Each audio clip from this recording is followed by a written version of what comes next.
So if I was a financial advisor today dealing with AI and just how to, frankly, best use it for my clients in a way that doesn't put them at risk, the first thing would be making sure that I'm just thoughtful about the data straight up. Is it getting stored in a certain place?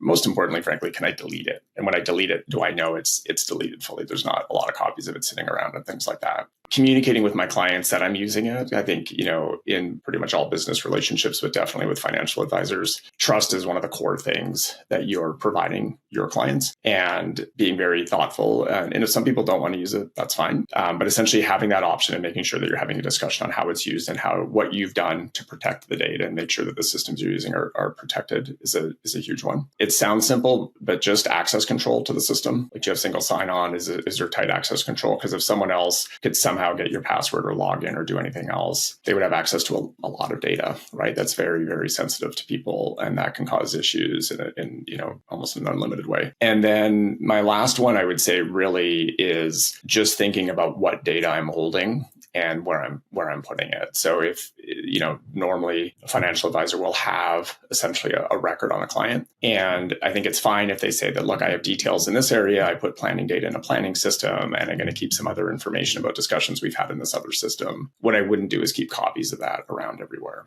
right? So I would kind of think of what system has what data. And I think the best way to do that is if you can customize the data that you're pulling and you're getting the specific data you need, that's great. You've done a ton to reduce the risk. If you're keeping, like large recordings and full transcripts and everything else of all of the discussions you've had with every client in systems and then copying it around to a bunch of other systems, frankly, the risk goes up. There's a lot more risk with that. And I think I would be very thoughtful about it.